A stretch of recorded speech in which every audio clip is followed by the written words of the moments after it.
Electronic Arts, EA, and hell.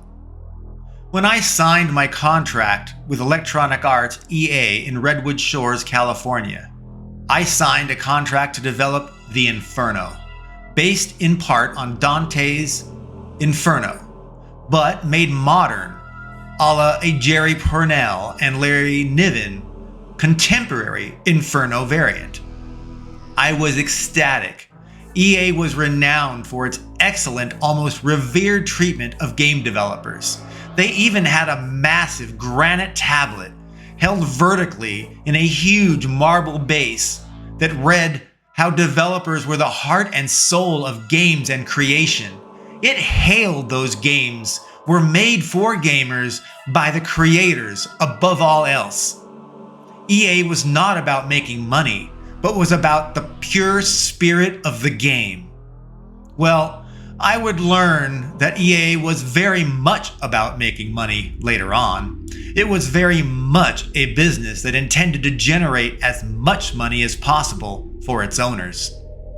Much later, when EA went public, its board of directors were directing the company to do nothing but make money.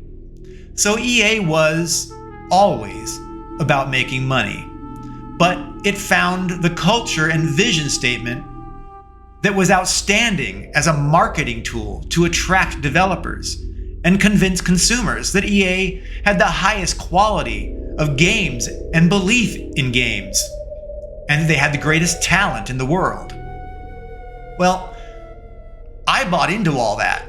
I was proud that EA considered me one of the greatest talents in the world. A man named Dave Albert, an executive producer, or EP, was assigned to my project, and therefore to me. He was a very highly creative person, and he was very direct. He was apparently obnoxiously direct about defending developers' freedom, so much so that he earned a Jackass Producer Award that he proudly presented and held in his office for everyone in EA to see it. He was proud. Dave Albert insisted on splitting game development into two parts, a research part and an implementation part. My goal was to indiscriminately put every political, partisan, and religion in hell, representing backstories of sin that polarizes views of historical people. I had done a lot of research before on religions out of my own interest.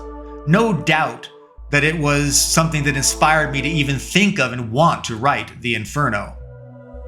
Following EA's direction, I spent 6 months of dedicated time researching religions, political and government unrest, polarizing people in history, the occult, and so much more. I made sure to play every genre of game that might possibly contribute to The Inferno and its design. My knowledge on the topics was already deep before, but it was far and much deeper after all my research. While working on Escape from Hell, which is the name it eventually got called, I had many working and design sessions with the executive producer, Dave Albert, and numerous sessions with an EA professional author, editor, and writer for hire, who operated as a consultant for EA game makers and contractors. During one session with Dave Albert, he surprised me with one of his philosophies on video games.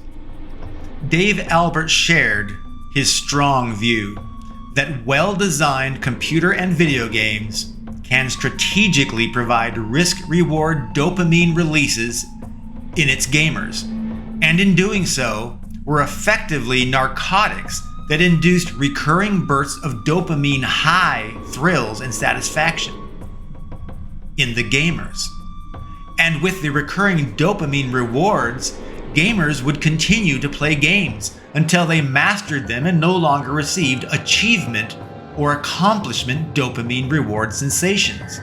And thus, without reward, gamers should normally return to typical life. But instead, Publishers should offer another new and different game and new features to feed their game addiction and keep them hooked on the publisher's drugs on their games. Game design was very psychological. There were few coincidences.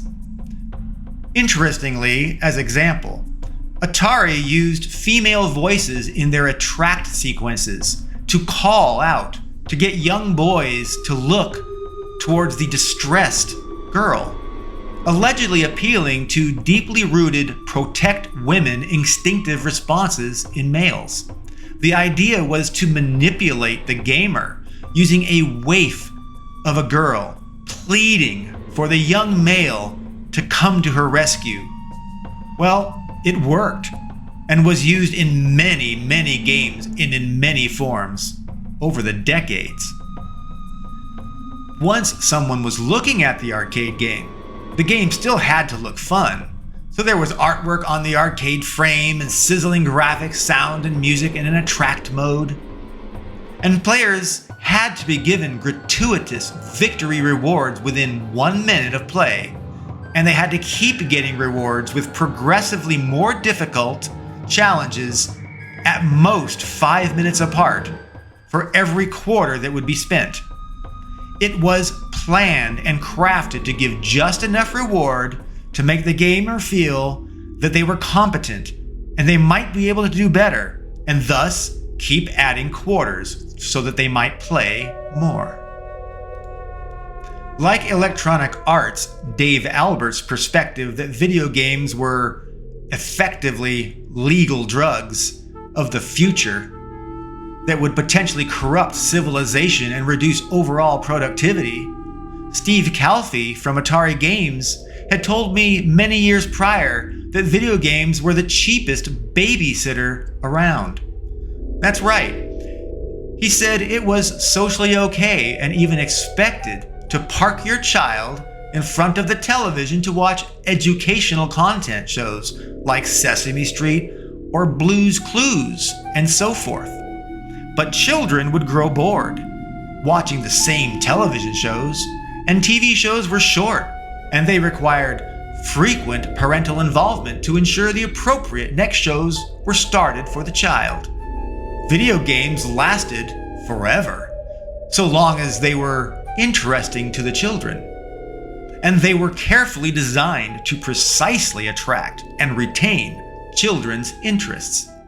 And whenever the child mastered the game and lost interest, the parent need only buy another game to keep their child busy and out of their hair and trouble.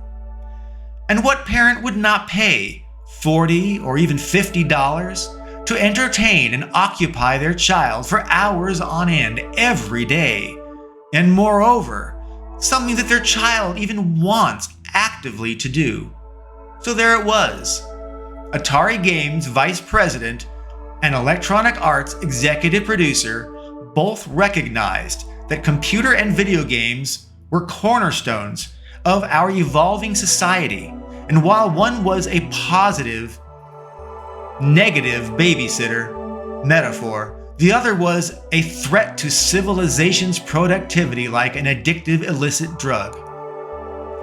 EA's EP, Dave Albert, seemed to believe that computer and video games could literally erode innovation and civilization growth. He argued that artificial dopamine rewards undermine natural compulsions to do things in the real world that deliver dopamine for actual accomplishments.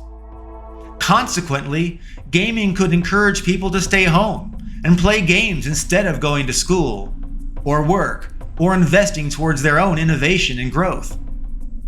I have never really agreed with their views that games are drugs or parental replacements. I do not believe that idea has any truth in it, but I do think that they are an outlet for addictive personalities.